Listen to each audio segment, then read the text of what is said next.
Hi there, today we're reviewing the Cold Steel ProLite. Now this is a relatively new knife, new for this year, and this series of knives, this ProLite sort of mid-sized folder series, are sort of filling a pretty large void left in the Cold Steel catalogue when they moved up to the CTS XHP steel, in that all their knives were suddenly worth about $30 or $40 more. Cold Steel used to be predominantly AUS 8, they still make a few knives out of that.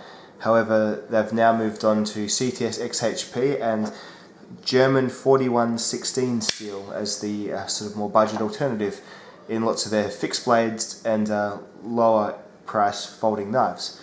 So what this knife intends to do is to introduce perhaps a base user to Cold Steel, to their lock that they hang their hat on, the triad lock, and to the general sort of feel and look of their knives, which this sort of does quite successfully. This definitely looks like a Cold Steel knife at first glance. So the facts about this knife are all very helpfully specified on the box. It's a 3.5 inch blade, overall length of 8 inches, weighs 3.2 ounces, which is very light. The blade thickness is 3 millimeters, and the handle is a 4.5 inch nylon handle, which is fiberglass reinforced, so it does feel just like a hard plastic. The price of these in Australia about $50, in America about $25 to $30. It's got a new type of pocket clip, which is different to the standard Cold Steel pocket clip, and it is reversible, so it'll always be left or right hand tip up carry, no tip down, for the stalwart fans of it out there. The knife has a little bit of a sharpening choil, which you will need, and I'll get into why later. And let's get into what I like about the knife. I like the grip on the knife a fair bit. It is that hard, sort of fairly, not cheap feeling, but you know, it's certainly not G10. It's sort of a hard plastic. It feels good though. It feels, it's not overly aggressive. It's lots of Cold Steel knives kind of have too many scallops here, or have too rough G10 here, or have too much jimping somewhere.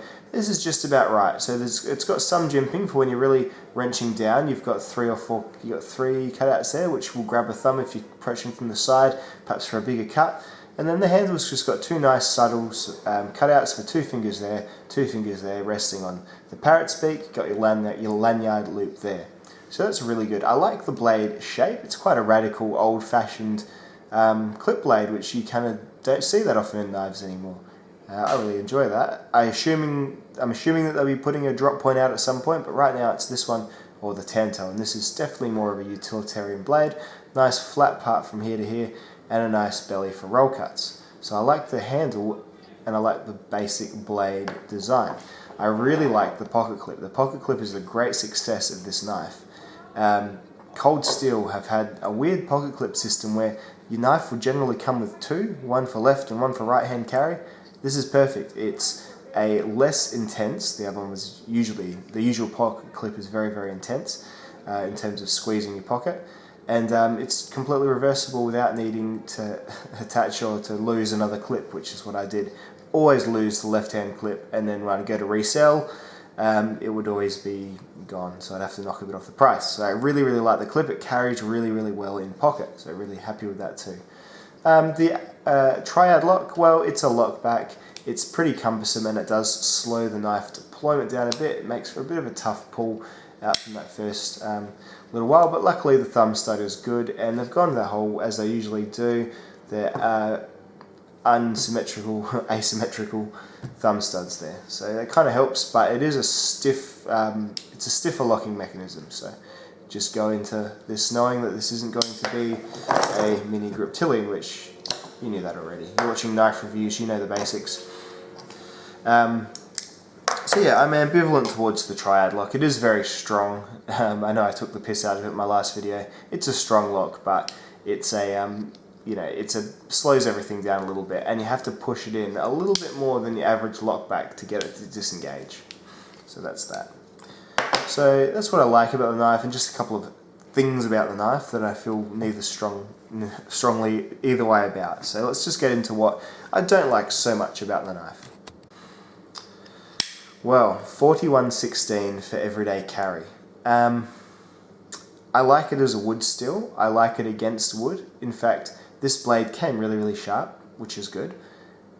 It's just not particularly handy against the things you're using your everyday carry knife against. Me anyway. I do cut a bit of cardboard day to day, and I cut a bit of thicker plastic clamshelling and things like that.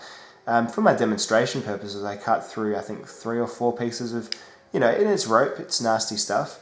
But it took the edge to pretty much dull here within those 3 or 4 cuts. So, and this is the part of the knife that wore it, and that is kind of telling. And it's a beginner's knife. Beginners generally aren't going to come with a full set of sharpening skills. And while this will be an easy steel to sharpen because it's a soft, gentle stainless steel, it's not a particularly... I think they need to swing the balance a little bit further towards hardness and edge retention for their beginner knives.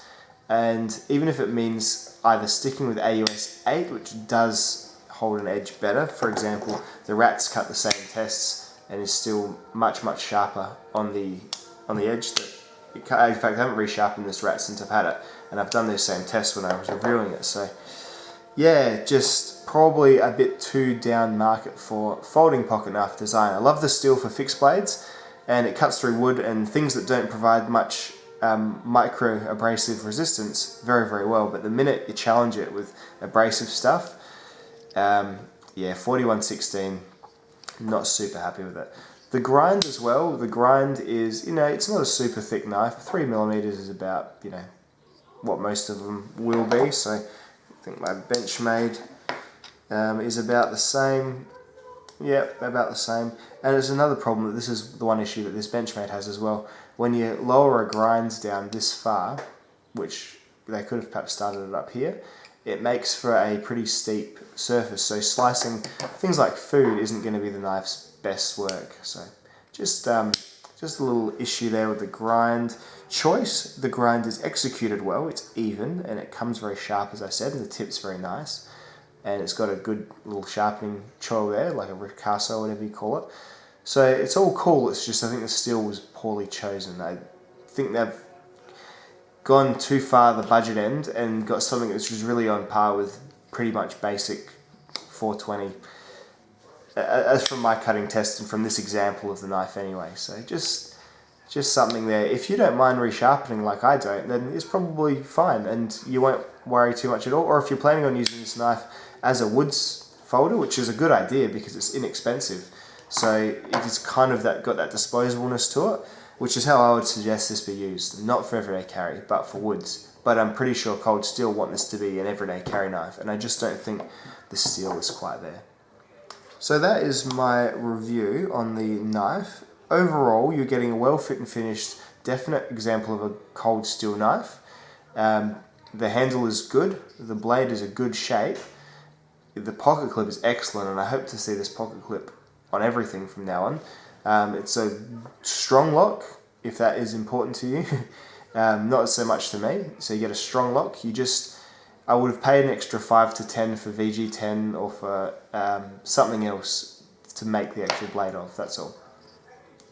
But apart from that, I think it's doing a pretty basic job of having an entry-level Cold Steel again, now that all the famously good ones are all super priced with XHP. So let's just see it for size comparison against some other knives. Let's look at it against the Mini Grip Tillion first. That's the Benchmade Mini Grip. Then against the Ontario Rat 1, it's about a little bit shy of the Rat 1. Then against the Benchmade 940, so pretty much the same size as the 940. And just against the basic Swiss Army knife, the 89mm one, so we all know the size and shape of. So there you go. What do you think of this Cold Steel knife? Well, I think it's good, and I think it's good value, but I am probably not going to carry it myself. So I was thinking I'm probably going to add this to my 1,000 subscriber giveaway. So another reason to go to that video off you down now. 1,000 subscriber giveaway. Just give it a search, and you'll be able to put in a bid for this one. Well, just to enter usual reasons, and this will be the third prize I draw. And it comes with this original box and all that too. Okay? Thanks very much for watching, dudes. I'll see you later.